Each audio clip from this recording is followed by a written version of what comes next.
Maswera sei muri yeZimbabwe. Tinokuchingamidzai zvekare kune chimwe chirongwa pano paZim Facebook Secrets and Confessions. Regedzai tibva tapinda mumamessages edu ngatadzoka takakubatirai. Message yedu yekutanga yakamira sekudai so: hanzi makadii mukomana She, ndapota postaiwo nyaya yangu asi zita rangu musariburitsa please. Ndinoda kungoreurura zvandakaita nekuti ndiri kuzvidemba mazuva ose. Ndakakasika kutiza kuSouth Africa. Muone zvenyu my friend wekuCameroon akanditi usamhanya, ingawani kwatiri kugara hakuna vanhu vari kumbomacha because tainge tichigara kumasuburbs. Hakusi kumasuburbs kuya atingatoti kunogara vanhu vakapfuma but kwakazara varungu. The majority kana mustreet matakange tichigara imomo ndisu tega takange tiri vanhu vatema tainge tichitogara mumustreet imomo. So my friend akanditi usamhanya because this is not going to affect those that are in South Africa. Vanenge vachigara kumalocation ndo vanokwanisa kusangana nedhudhula yacho. Chimbomira kumhanya akati kana ndiri seni chakandibvisa kunyika kwangu kuCameroon inhamo, ndikangogara ndakwira ndege ndisina backup plan ndinosvika ndikadzokera zvekare munhamo iyo yandakatiza kunyika kwangu. Saka ndakati munhu uyu kauyu anogona kuzotongondikuvadzisa muno muSouth Africa, ndokubva ndatiza ndikadzoka kuno kuZim, asi ndiri kuzvidemba zuva nezuva. Kamari kandakange ndichizvitemba nako kuti ndainge ndakasungirira pandakachinja mukoma mari yandiinayo ishoma. Handisi kunyora izvi kuti nditukwe, asi kuti pamwe panogona kunge paine munhu anogona kunge ari kuda kuita decision yandakaita ange achizofunga kaviri asati atevedzera zviri kuitwa nemunhu wose. Funga kaviri, usafungirwa nesocial media. Ndo shoko rangu rekutanga ndisati ndapinda munyaya yangu. Anyway, ndiri mukadzi ane makore 34 ekuberekwa. Basa rangu ndinoita zvekuruka vanhu musoro, kuisa mawig, kugadzira mafrontal, maclosures uye zvekare ma-eyelashes. Ndakagara munyika yeSouth Africa kwe8 years. Ndichigara muJoburg kuSouth Africa, kunzvimbo kwandiri kuti ndiko kwandakange ndichigara nefriend yangu wekuCameroon. Mukomana She handina kumbobvira ndakashaya mari ndiriko ikoko, but South Africa zvairi unenge uchishanda but unenge uchiendesa vana kuchikoro. Izvezvi ndine munin'ina wangu, she is second year at UZ. Apa kubva zvandakaenda kuSA mudhara vachitanga kurwara ndini ndakange ndichibhadhara school fees and everything. Saka kubva ipapo kusvika pari nhasi ava second year at UZ. Apa kumashure kwake kune umwe zvekare wandiri kufanira kuti ndinge ndichiyambutsawo akwanise kungosvikawo form 4, onyorawo form 4 tozoona kuti what will happen next. Saka mari dzangu ndingangoti ndiko kwadzakange dzichiperera ikoko. Ndaibata mari but handina kukwanisa kuitawo zvandaida because ndaikwanisa kubhadhara rent, kutenga chikafu, kutumidzira mari kuno kukumusha sezvandataura, uye ndaitosara ndisina mari. Ndaizotoita zvekutomanikidza kusevha pano nepapo. Kwainge kuri kungogarawo ndichingochema kuti Mwari dai maita kuti ndige ndichimbobata kana mari yakawanda panguva imwe chete. Ndakange ndiine saluni yangu mutown downtown Joburg, uko kuri kupisa. Ndo zvimwe zvakanyanya kundivhundutsa izvozvo. Saka zvinhu zvakazochinja mushure mekunge zvizvarwa zvemuSouth Africa zvava kuti vose vasiri vemunyika vekune dzimwe nyika vange vachibuda maBlack Africans vabude muSouth Africa, and musocial media muri kungoona kuti makangozara nemavideos evanhu vari kurohwa, mabusinesses evanhu ari kuparadzwa, vanhu vachitiza. Ini handina kumbogara ndakarohwa pachezvangu but ndaingonzwa kuti downtown Joburg iri kupisa. Friend yangu yekuCameroon since last year zvaakatanga kuita, akatanga kutora mafone numbers evanhu vaiuya avo vaakange achiisa mawig kuruka. Saka akange ava kutoita mahouse calls. Zvaaita akange asingatombobhadharisi vanhu extra house call, aitongoenda. Saka taitongoti munhu yakapusa. Saka atori neWhatsApp group rake revanhu vakawanda, vanogona kunge vachitosvika kana kuma 30 something macustomers ake. Aitofambira, aitozvibhadharira ega Uber, asingachaji extra. Saka isu kusaidi kwedu vamwe taiona sekunge kupusa, because aigona kuti akabuda akaenda akanoruka munhu wani musoro oswerako ikoko totoona sekunge akapusa, because isu tatobata makastoma maviri matatu, tatobatsirana, tatopedza paya, tatoita mari.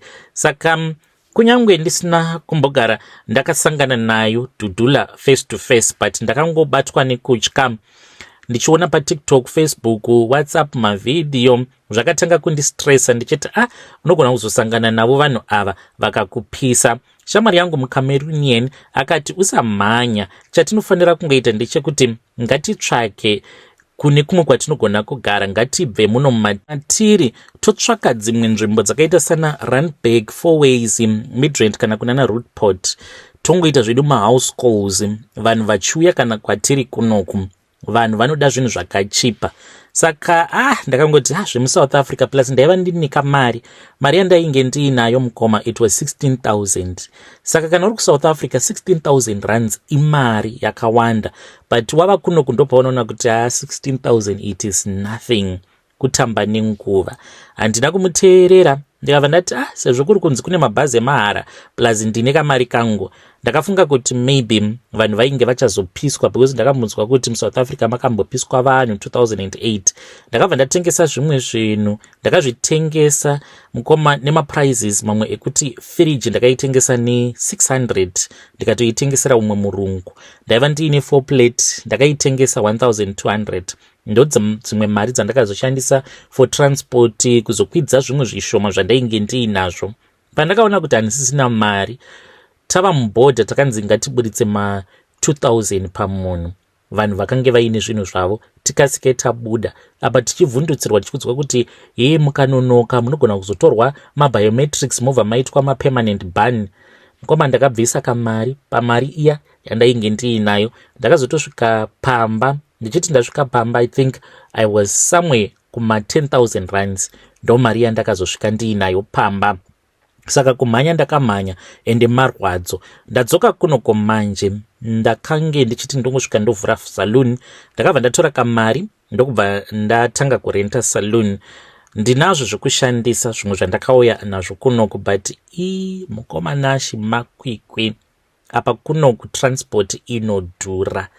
Kwandinogara nemutauni hapafambiki netsoka. I've been trying mukoma, hazvisweta. I've tried kumboudza vanhu pamafacebook kuti ndakadzoka this and that, pamastatuses WhatsApp, hazvisi kushanda, vanhu havasi kuuya mukoma. Ndava kunyatsokuona kuti South Africa neZimbabwe zvakasiyana. KuSouth Africa maonero angu inini semunhu akange achiita basa remusaloon, kwandakange ndichishanda inini vakadzi vakawanda vemuSouth Africa, maSouth African kana maZimbabwean aigara kuSouth Africa vakange vatova neroutine, uko vanhu vane routine yekurukwa nekuzvinakisa, kugadzira runako rwavo. Zvandiri kuona sekunge kunoko kuZimbabwe sevanhukadzi tichiri kuleka, tichiri kumashure. Ameno kuti kutambura kana kusawanikwa kwemabasa, but kunoko hakuna routine, beauty routine. Pane aita nails every 2 weeks, pane aita wig installation every month, touch-ups hour once a week, lashes once or twice a week, brows hour. Pane aitongouya kuzongogezewa kungoiswa style foods every weekend, nekuti anenge achifanira kuzoenda kugroove. Groove culture yekuSouth Africa ndiyo yaita kuti tinge tichinzi taita mari munyika yeSouth Africa, because ukoko vanofarira zvemugroove and culture yavo yakakura. Saka ndaitoziva kutoti Friday yega yega ndine vanhu vanenge vachiuya vachida kuzogadzirwa kuti vange vachizoenda kumugroove vakanaka, vakadzi vanenge vachida kuratidzika zvakanaka, and they would always come to me, and vanenge vachitoda kutoti unge uchivagadzira. Saka mari unotoita nekuda kwaizvozvo, but kubva zvandakasvika kuno kuZimbabwe kuseka nhamo serugare mukoma, upenyu kunoku hwakatosiyana. Kuno mentality yedu yatiinayo nementality ine vanhu vekuSouth Africa it's different. Kunoku chandava kutanga kudzidza ndechekuti vanhukadzi vemuZimbabwe they don't consider beauty vanotanga vafunga about chikafu. Munhu anototanga afunga zvekudya ozonorukwa musoro. Kana munhu aine $15, ungamuudza here kuti uya ndikuise ma-eyelashes? Iye paunenge uchitomudza kuti uya ndikuise ma-eyelashes, kusaidi kwake pfungwa dzake dzinenge dzitori kure. Mufunge zvenyu mukoma panguva iyoyo paunenge uchiti uyai kati kugadzirei musoro, uyai tikuisei ma-eyelashes. Unosvika pakushoshoma izwi uchingodana vanhu, uyai kati kugadzirei musoro, uyai kavasikana tikuisei ma-nails. Mukoma, ini ndava kutofunga kutongotsvaka hangu kana chispika chekuti nditongotsvaka USB. Chispika ichocho ndo chinenge chichingotaura muswero wese wezuva, because kusaidi kwangu ndava kutoona kutoti kutambisa nguva kudaidza vakadzi kuti vange vachiuya kuzorukwa kana kuiswa ma-eyelashes, because iwo paunenge uchimuti uya ndikuruke, iye mupfungwa dzake anenge achiti ndofanira kuti ndinge ndichitenga muriwo, ndofanira kutenga chakati, ndofanira kutenga chakati, paka $15 kaanenge ainako, than kuti anga achizoiswa ma-eyelashes. Ende vanhu vakawanda pasarudzo yakaita seiyoyo, guess what, vanhu vakawanda vanosarudza chikafu over kurukwa kana kuiswa ma-nails. Hakusi kunzi vanhu vanenge vasingadi kunaka, asi upenyu hwakaoma mukoma. Maweeks mashoma iwawa andagara munomu muZimbabwe, ndaitoti ndakagona kuuya kwandakaita kunoko, but mukoma pane rimwe zuva randakatomboswera muswero wese wezuva, ndakangoruka munhu 1 akangouyawo, ndikangomubata free hand, ndikangowanawo mari yetransport kubva makuseni kusvika manheru, handina kuzombowana imwe customer. Kungogara mukomanashi wakangogarawo uchingotarisa vanhu vachingodarika. Ende ndakadzoka kumba ndikachema, ndikatanga kufunga kuti but South Africa yainge yakatosiyana nenyika yedu yeZimbabwe, zvakatosiyana. You can't survive like this mukoma kana ndikasatowana. It's either munhu achandipinza mumadhiri ane mari. Chinenge changosara ndechekuti ndinge ndichidzokera kuSouth Africa kana kutongoita zvekupindawo mumastreet. Ndine friend yangu umwe uyo ari stuck ari kuGokwe, ari kuti ndiri kuuya kuHarare. Ndikamubvunza kuti uri kuuya kuHarare kuzoita sei, because aingoita basa rekushandawo mumba patakange tichiri kuSouth Africa. Haana zvimwe zvaainge achiita zvaanogona. Saka I think kuuya kwaari kutongoita kuHarare kuzotongotsvaka chinomuraramisa, because mai vake vanorwara shuga. Saka angoti ndichazongoona ndasvika muHarare. Obvious munhu anozongogumisidzira ava kuita zvekutengesa muviri wake. Ende kana isu vamwe kana kuri kunzi tikasakwanisa kuwana mikanawo yekuti tinge tichibata mari, chinenge changosara ndechekuti munhu unge uchienda kunotengesa muviri wako. Right now mukomanashi, what I have seen, kunyange kumaraini kwandinogara, vakadzi vazhinji vanongorukwa ma-free hand kana kungorukwa mamwe mastyle ekuti anogara. Vamwe vanotorukana nekuisana ma-lashes nema-nails. KuSouth Africa hakuna zvakadaro zvekunzi uine shamwari woenda kushamwari onorukwa kushamwari yako iyoyo. Vanotosacrifice kuenda kusaloon onorukwa kusaloon. So right now mukoma ndipo pandiri, rent yakandimirira, ma-school fees kuuniversity, zvose zvakatarisana neni. Ndakatobva mukufonera shamwari yangu uya wekuCameroon, akangoti dzoka kunoko, ndakakuudza. Akatonditumidzira picture, ava kutogara kumwewo, ava kuita ma-house calls. Akatonditumidzira mamwe mavideos atori kumba kweumwe muSouth African customer yake achitoti right now pressure yandiinayo, hanzi ndiri kuita 4 kana kuti 5 macustomers pazuva, haasisiri kuenda kusaloon. Iye ndiye ari kufambira vanhu kana kuti vanhu vanomufambira. Saka akanditi ndakakuudza wani kuti usamhanya, ngatitsvake kumwe kwekuti kunenge kusina pressure, kwatinongoita zvinhu zvedu chinyararire takangozvigarira. But handiti waiti kuZimbabwe ukadzokera kunyika kwako, you will be living a peaceful stress-free life. So apa mukoma, chandoda kungobvunzawo kubva kune vedare renyu ndechekuti ndodii. Kumhanya hangu handidi kukunyeperai, kunyange mukandipa ma-advices, but ndini ndakapfeka bhutsu dziri kushinya. Ndichitaura nemi kudai so ndiri kubasa mukoma. Kumba chikafu chandakasvika ndikatenga, chikafu ichocho chikapera, plan B panogona kunge pasisina. unless ndikawana chikomba chekuti chichatanga kutondichengeta. Plan B hapana. Yo, muri yeZimbabwe ndo message iyo yandakatumidzirwa ichibva kuna vanzvadzi vedu, hanzi ndakamhanya. Vari kuti ivo vakamhanya, ngativabatsireiwo mucomment section vanzvadzi vedu ava. But maonero angu kana kuri kunzi kune kumwe kwamunokwanisa kutogara muchitoita mahouse calls, it's far much better kuzviitira mahouse calls enyu, muchingoenda muchinogadzira macustomers enyu, macustoma enyu achiuya pamunenge muchigara ipapo mutongoseta up zvinhu zvenyu. I think it is far much better because kana muchiti munokwanisa kuspenda the whole day pasina kana customer inenge yambouya, apa kamari kamuinako kanogona kusvika pakupera zvekuti kana foni munosvika pakutengesa foni chaiyo. Kana mutoriwo nemukana uye zvekare muine munhu ari kutoti huya dzoka tishande tose tichingogara ikoko kwaari kuti ari kugara, I think maybe you can come back. Handiti vanhu mubhodha vachiri kupiwa madays, mutongoita zviripo izvozvo muchitsvaka aplan B. Ngatitaurei nezvayo nyaya iyi mucomment section. Rekedzai tibva taenda panyedu inotevera.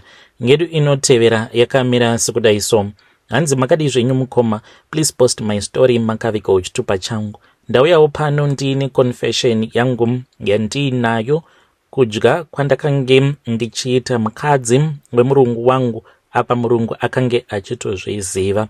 Iko zvino zvinengo yangu yava kutsemuka 10 years later. Nyaya yangu yakamira sekudai so: ininiwo ndakauya munyika yeSouth Africa makange muri mugore ra2012. Ndakagara ndokubva ndachizotanga kushanda, but ndakaona kuti mulocation mandainge ndichigara, mudhara uyo wandainge ndichishandira muZimbabwe akange aine hutsinge. Aiti kana akakushandisa akasakubhadhara ukada kuenda kumapurisa, aigona kutobhadhara mapurisa kunze kwekuti anga achikupa. Nerimwe zuva mukoma ndakaperekedzawo umwe muchinda uyo akange achiita zvekuhodha macabbages kumaplots achiuya achizotengesa mulocation. Saka taenda nohodha macabbages paya tiine motikari yake, akange aine pickup single cab. Tichiri muqueue titori mumunda takamirira kuti motikari dzakange dziri kumberi kwedu dzinge dzichitemerwa macabbages nekulodherwa macabbages mumotikari. Ndakabva ndaburuka ndikatanga kutaurawo nevamwe vana vekumusha avo vakange vari padhuze neni. Ndakabva ndavabvunza kuti basa ndaikwanisa kuriwanawo here muplot imomo mavakange vachishanda.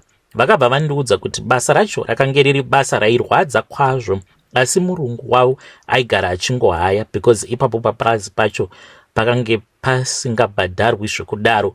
Ndakabva ndatora mafone numbers ndokubva ndachizodzoka. Wakange uri musi weMonday uyo wandakadzoka ndichizotsvaka basa. Ndakabva ndariwana basa mukoma ndokubva ndatanga kushanda ndichigara mumupurazi. Saka ndakazotanga kutsvakawo basa. Ndaiwanzo kuti kana kuri kunzi tinenge tisingaende kubasa ndaifamba mumapurazi ndichitsvaka basa because nguva yekuti kune kusina macabbage tisingaremi paplot ipapo, murungu wedu aingotisiya tichinoita mapiece jobs somewhere else. Saka murungu iyeye wandakazowana akange ari muXhosa muSouth African. Ndakatanga kumushandira, ndakati ndichimushandira kudaro akandiudza imwe nyaya yakandirwadza. Akati kwandiri akange aine dambudziko remusana, akandiudza kuti ainge akambotamba bhora even professionally so, but ndokubva achizokuvara musana. Akuvara musana sezvo ainge akaita mari yake, akaita mari dzake nechekare, ndokubva achizotenga plot. Saka akanditi ainge achida kuti ndige ndichimutsvakira mushonga wekuzosimbisa musana. You know kuti vanhu vemuSouth Africa vanongobheliva kuti kuZimbabwe ndokunowanikwa mishonga iri very powerful. Saka mudhara iyeye mukoma akange ava kuti dzimwe nguva anogona kungondidaidza mumba make ndotogara navo tichitoona TV. Aizongosimuka ondisiya nemukadzi wacho. Apa kunaka kwakange kwakaita mai vavo vainge vari vechikuru kuma 50 something but vainge vakanaka. Vakadzika vekusouth Africa vakatsvuka, saka ndaiti ndakavatarisa so ndanyatsokuona kuti ya apa paita pombi yaamai, but ndakange ndisingadi kuti ndige ndichizvikanganisira mukana wangu wandainge ndakapiwa naMwari, because kapei kandaipiwa kainge katori nani than mari iyo yandakange ndichipiwa nemurungu wandakange ndichishandira before. Saka takazongogumisidzira tava kungoita eye contact naamai vaya nguva dzose. Ndakazosvika mukoma pakuzovatsvetsva, ivo vakabvuma. Kubvuma kwavakaita chandisina kuziva ndechekuti amai ivavo vainge vakatoudzwa nemurume wavo kuti vange vachiita zvinoita kuti ndige ndichizosvika pakuvatsvetsva. Ndakazoti ndava kuda kurara navo, vakabva vati kwandiri, ndinotya kuti kana ndikarara newe tinogona kuzobatwa nemurume wangu. Okay, fine. Saka vakazondiudza kuti murume wavo akange achida kutaura neni. Ndakanzwa nyangu ichirova, ndakatomboda kutiza. Saka murume wacho akati kwandiri, no, ndiri kuzviziva kuti uri kunyenga mukadzi wangu, but kana uchida kurara nemukadzi wangu unofanira kuti unge uchienda kunoitwa matest. Pinda mumotikari. Hana yangu yakarova mukoma, ndikati uku kwava kutonourawa manje uku. But ipapo ndakange nditori pasituation yainge isina kumira zvakanaka, so I ended up ndakwira motikari ndokubva ndaenda nemurungu, tikaenda kwaprivate ndikandotestwa maSTI uye zvekare neHIV, ndikabuda ndiri negative, asi mukadzi haana kutestewa. Ndokubva tadzoka. Mukomana ndakanwiswa doro. Zvakaitika handizivi, but chandinoziva ndechekuti ndakarara navo mother ivavo. Ndakaramba ndongoita bonde navo. Murume wacho aitobuda mubedroom make, then ndobva ndapinda mubedroom ndobva ndanosevhisa mudzimai wake. Kwandiri ndakangozviudza kuti rakange ritori rombo rakanaka, because ndakange ndichitosevhisa mukadzi wabosi vangu apa nerunako rwake. Ndainyatsokunzwa kuti pano ndiri kudya namambo. Upenyu hwakafamba, ndakaspend about a year, asi vakange vasingachadi kuti ndifambe. Kwese kwandaienda, ndaienda namadam boss. KuZimbabwe chaiko vakange vasingachadi kuti ndige ndichidzoka kumusha, because mudhara wacho aitya kuti ndaikwanisa kuzoita musikanzwa ndikazorara nevamwe vakadzi ndikazopiwa chirwere. Mari handikati mari yangu yakawedzera as such mazuva ekutanga. One day ndakazodaidzwa nemurungu wangu. Akange aine ofisi yake pamba ipapo pakarepo. Akabva ati kwandiri akange achida kundipa mushonga wandaifanira kuti ndige ndichizopota ndichizozora pasikarudzi yangu pose apo kana ndava kufanira kuzorara nemukadzi wake. Ndakabvuma mukoma. Akabva asimuka ndokubva anovhura rimwe bhegi. Avhura bhegi iroro akaburitsa zvimwe zviruva so zvinowanika mumaprazi, chinenge chakaita kunge chigarlic, chakaita kunge chionion. Ndokubva andipa chiruva ichocho. Akabva anditi ruva iri zvariri kudai so unofanira kuti unge uchiricheka into 4 slices. Ndakabva ndachizoudzwa kuti pamwedzi ndakange ndichazorara namadam boss 4 times pamwedzi, zvisinei nekuti ndarara navo marounds mangani, ende ndaitomeka sure kuti pa 4 nights dzandaispenda navo kubva zuva richinyora kusvika rabuda ndairara navo kusvika ndapedza shungu. Ndaitovanimwira maguchu ndichitoziva kutoti nhasi ndiri kufanira kuti ndige ndichirara navo, saka ndotogara ndatogadzira maguchu angu kuti ndige ndichizowana simba. Asi ndakange ndakapiwa miko yekuti ndinotora chiruva ichocho every month. Ndaienda ndonopiwa chiruva ichocho nabosi vangu, ndochicheka into 4 slices. Zuva randinenge ndichida kunorara nemukadzi wabosi vangu, ivo vaitobva paprazi, tosara tichiita sarahude, tichirara tichiita sei usiku hwose. Kwakange kusingararwe 4 times in a month, ndichiita ma 4-5 rounds namadam boss. Saka ndaicheka into 4 slices. Then chiruva ichocho chaingoramba chiri fresh, saka chaitanga kusinina zvakaita kunge mukaka so. Icho chiruva chacho kana ukachitora ukachicheka ndingati chingasinina mukaka zvakanyanyisa, but izvo zviruva zvandaipiwa chaitosinina mukaka zvekuti mukaka wacho kana kuri kunzi waiusvina waigona kutozadza maybe kana kawater glass kanenge kari kuma 300 ml nemukaka waisinina kubuda muchiruva chacho ichocho. Saka waizoti kana wava usiku yava nguva yekuti ndava kuda kuenda kunorara nemudzimai wavo, ndaizotora chiruva 1 slice, then ndobva ndatora chiruva ichocho ndobva ndatanga kuzora. Hama dzangu zvairwadza because ndaitovhura ganda renhengo yangu, ndobva ndazora pasikarudzi, ndobva ndazora zvekare nesikarudzi, ndobva ndadzika nekuzasi kumwe kunzvimbo kwakavanzika kumabhora uko, ndobva ndazora. Paunenge uchizora hauna chaunonzwa, unongoita sekunge uri kungozorawo kana mafuta, hauna kana feeling yaunonzwa. Asi waizoti kana wati garei zvekuma 2, 3, 4 minutes ndopo waitanga kunzwa kuti pakaipa. Ndaitanga kunzwa kutswinyiwa kumwe kwekuti hakutsananguriki. Ndainzwa kutswinyiwa kunzvimbo dzimwe dzakavanzika zvekuti mukoma misodzi yairera yega kudai. Ndaigona kuita 30 minutes ndichiyuwira, ndichiita gwenya ndichizvikwenya. Ndaizoti kana 30 minutes dziya dzapera ndaitanga kunzwa kamhepo manje, ndichirohwa nekamhepo. Ende panguva yose iyoyo ndinenge ndakashama nekuti pfungwa dzinenge dzava kutoita sekunge dzava kutorasika. Ndaitogara ndatokiya door because zvaingondiudza kuti chingofamba. Kuvaviwa kwandainge ndichinzwa zvaingoda kuti ndingofamba chete, ndakaenda kwandinenge ndichienda ndisingambomiri. Saka ndaigara ndazvikira mumba kuitira kuti ndingopengera ndiri mumba, ndisazoonekwa nevanhu ndichifamba ndiri bhunyumunyu. Saka ndaizoti kana 30 minutes dzadarika ndava kutanga kunzwa zvimhepo iwe, ndobva ndaziva kuti ndava bomu. Ndakange ndakapiwa kamwe kamukombe ako kandaishandisa, kaigara kaine mvura. Handizivi kuti mvura yacho yaibva kupi. Ndaingokatora musi uyo wandinenge ndichida kunorara naMadam Boss, ndobva ndageza nhengo yangu. Mvura yacho yandaishandisa kugeza nhengo yangu ndaifanira kunomira pandinenge ndichingona sekunge pakati pechivanze. Then ndobva ndakupira mvura iyoyo kumusana kwangu ndisingacheuke, ndobva ndachizoenda ndonogadzirira kana kuri kugeza ndochizogeza manje nesipo, ndoisawo madeodorant, ndobva ndaenda ndobva ndanorara naMadam Boss. Handingati wakange uri mushonga waindipa mafeelings pabonde because ndaingoperforma normal. Ndanwa maguchu angu ndo aitondipa simba rekuti ndige ndichitoperforma up to 5 kana kuti 6 rounds a night. Saka izvi ndakazviita kusvika ndichizotora mukadzi.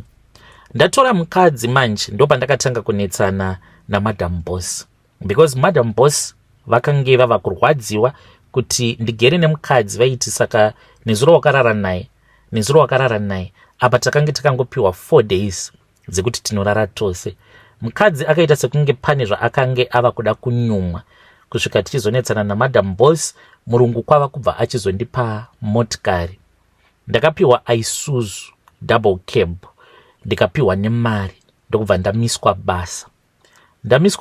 Kudaro Madam Boss vakachema zuva randakabvapo nemudzimai wangu tikadzokera kumalocation. Ndakasvikawo pakuzotenga stand, kwava kuvaka kusimudzirawo tiri kungotatarika zvedu nemudzimai, but nhengo yangu inopota ichitsemuka. Mukomana inotsemuka zvekuti ndinogona kuona ganda remukati, ndinoona chimwe chiwaiti so. But chinondinetsa ndechekuti nhengo yangu ikatsemuka kudaro handinzwi pain, ende ndinogona kutoshingirira. Vakadzi munovaziva, anogona kungoti nhasi ndiri kuda bonde, ndinoshingirira kurara nemukadzi zvakadaro. Pain iyoyo mukoma handina pain yandinonzwa, asi ndinogona kuzoti papera kana mazuva akati kuti mushure mekunge nhengo yangu yambotsemuka. Inogona kuita muswero wese wezuva yakatsemuka. Ipapo ndichiita sekunge munhu akachekwa nereza. Saka pain iyoyo painozouya manje after zvimazuva, ndinenge ndava kunzwa musoro uchitema. Ndinotanga ndichanzwa musoro wangu uchitemera kure, unozongondiataka. Ndinoita rimwe zifever mukoma kuita kunge munhu ari kuda kubatwa neziflu kana covid. Then nhengo yangu inozotanga kuzvimba manje, inozvimba zvekuti ndinoita 1 week ndisingaiti wet. Zvose izvi zviri kuitika pandiri ndanga ndisina wandanga ndati ndaudza. Ndimi wekutotanga mukoma. Ndiri kudawo rubetsero kubva kumhuri yeZimbabwe. Handizivi kuti ndichabatsirikana sei, asi mukandijaja hazvina hazvo kuipa, but chandiri kuda ihelp yenyu vedare. Muri yeZimbabwe ndo message iyo yandakatumidzirwa ichibva kuna mukoma vedu. It's obvious munogona kunge makatoshandisiwa because hazvisi normal izvo zvamuri kuti zviri kuitika kwamuri. Zvinhu zvakadaro hazviko. It is not normal at all. Ngatitaurei nezvayo nyaya iyi mucomment section. Hanzi panguva yacho ndaitonakidzwa neupenyu ndichinakirwa naMadam Boss, patiko zvino zvava kutsemuka sikarudzi yavo. Strange things they do happen in this world. Ngatisanganei zvekare mune zvimwe zvirongwa zvinotevera.